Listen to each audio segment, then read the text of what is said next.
ಹೆಬ್ಬಾಳ ವಿಧಾನಸಭಾ ಕ್ಷೇತ್ರದಲ್ಲಿ ಸರ್ಕಾರಿ ಮಲ್ಟಿ ಸ್ಪೆಷಾಲಿಟಿ ಆಸ್ಪತ್ರೆ ಕಾಮಗಾರಿ ಸದ್ಯದಲ್ಲೇ ಆರಂಭವಾಗಲಿದ್ದು 2 ವರ್ಷದೊಳಗೆ ನಾಗರಿಕರ ಸೇವೆಗೆ ಲಭ್ಯವಾಗಲಿದೆ ಎಂದು ನಗರಾಭಿವೃದ್ಧಿ ಸಚಿವ ಭೈರತಿ ಹೆಬ್ಬಾಳದಲ್ಲಿನ ಅಂಗನವಾಡಿ ಕೇಂದ್ರಗಳಿಗೆ ಹಾಗೂ ಫಲಾನುಭವಿ ವಿಶೇಷ ಚೇತನರಿಗೆ ವೀಲ್ಚೇರ್ ಹಾಗೂ ಸಾಧನ ಸಲಕರಣೆಗಳನ್ನು ವಿತರಣೆ ಮಾಡಿದ ಬಳಿಕ ಅವರು ಜನರ ಅನುಕೂಲಕ್ಕೆ ಒಂದು ಸುಸಜ್ಜಿತ ಮಲ್ಟಿ ಸ್ಪೆಷಾಲಿಟಿ ಆಸ್ಪತ್ರೆ ನಿರ್ಮಾಣಕ್ಕೆ ಮೊದಲ ಹಂತದಲ್ಲಿ 75 ಕೋಟಿ ರೂಪಾಯಿಗಳ ವಿಶೇಷ ಅನುದಾನವನ್ನು ಮಂಜೂರು ಮಾಡಲಾಗಿದೆ.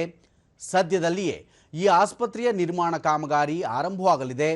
ಮುಂದಿನ 2 ವರ್ಷಗಳಲ್ಲಿ ಕಾಮಗಾರಿಯನ್ನು ಪೂರ್ಣಗೊಳಿಸಿ ಸಾರ್ವಜನಿಕರ ಸೇವೆಗೆ ಅನುವು ಮಾಡಿಕೊಡಲಾಗುತ್ತದೆ ಎಂದರು. ಕಾಂಗ್ರೆಸ್ ಸರ್ಕಾರ ಪಂಚಖಾತ್ರಿ ಯೋಜನೆಗಳನ್ನು ಜಾರಿ ಮಾಡುವ ಮೂಲಕ ಹಿಂದುಳಿದವರು, ಬಡವರು, ಮಧ್ಯಮ ವರ್ಗದವರು ಹಾಗೂ ಅಲ್ಪಸಂಖ್ಯಾತರ ಹಿತರಕ್ಷಣೆ ಮಾಡುತ್ತಿದೆ. ಇದಕ್ಕಾಗಿ ವಾರ್ಷಿಕ 60,000 ಕೋಟಿ ರೂಪಾಯಿಗಳನ್ನು ವೆಚ್ಚ ಮಾಡುತ್ತಿದೆ ಎಂದು ಸಚಿವರು ತಿಳಿಸಿದರು.